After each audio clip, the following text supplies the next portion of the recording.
আসসালামু আলাইকুম, আমি শিউলি বলছি। চলে আসলাম নতুন আরেকটি ভিডিও নিয়ে আপনাদের সামনে। আমি এখানে কিছু কথা বলবো এবং এটা হচ্ছে আমি রান্না করছি আলু দিয়ে হচ্ছে বেগুন আর পটল দিয়ে পাঙাশ মাছ রান্না করব। কিন্তু আমি আলুটা আগেই কষিয়ে নিচ্ছি, কারণ বাবা আলুর দাম শুনলে একদমই হয়ে আসে। ৬০-৬৫ টাকা কেজি আলু। এই ৬০-৬৫ টাকা কেজি আলু যখন রান্না করি তখন মনে হয় কি এদের চাইতে আমাদের কোনো দামই নেই, কিন্তু এত দামি জিনিস আমরা খাচ্ছি। মাঝে মধ্যে মনে হয় তোকে আমি রান্না করতেছি, এত দাম, মায়া লাগে, তবে কিছু করার নেই, খেতে হবে, তাই খাওয়া হচ্ছে। আর সব তরকারির মধ্যে আসলে আমরা কম বেশি আলু দিয়ে থাকি। আলুর কোনো শেষ নেই। আমরা যতই বলি না কেন বেগুনের অনেক গুণ, কিন্তু আলুর গুণের শেষ নেই।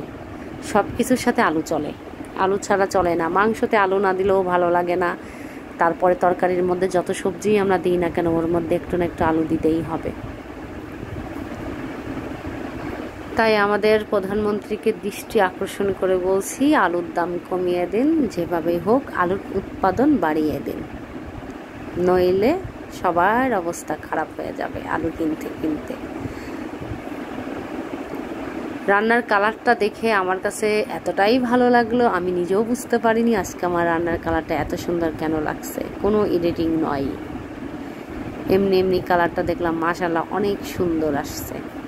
যাই হোক, আমার মনে হয় সবুজে ফুটে গেছে, যেহেতু এখানে আমি ভেন্ডি দিয়েছি, আর আমার মনে হয় সবুজটা বেশি ফুটে, তার জন্য রান্নার কালারটা মাশাআল্লাহ দেখতে অনেক সুন্দর লাগছে। আর এই সবজিটার মধ্যে যদি এই মাছটা, পাঙাশ মাছটা খাওয়া যায় আমার কাছে ভালোই লাগে। কিন্তু আমার জানা মতে অনেকেই বলবে যে কি খায়, পাঙাশ খায়, এই খায় সেই খায়, ভালো লাগে না। কিন্তু যাই হোক, আমার কাছে ভালো লাগে, কাঁটাবিহীন, সবচেয়ে বাচ্চাদের জন্য, সবার জন্য একটা ভালো এই মাছটা। সামনে কোরবানি ঈদ চলে আসছে, সবাই ঈদের আমেজে, কেউ বাড়িতে চলে গেছে, কেউ আসছে। আর সবার ঈদ সুন্দরভাবে হোক এই কামনা করব। সবার যাত্রা যাতে শুভ হোক, আবার সবাই সবার স্থানে যাতে সুন্দরভাবে ফিরে আসে, সবার জন্য দোয়া রইল।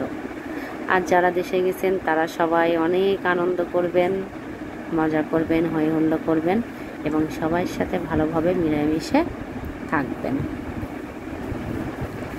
গল্প করতে করতে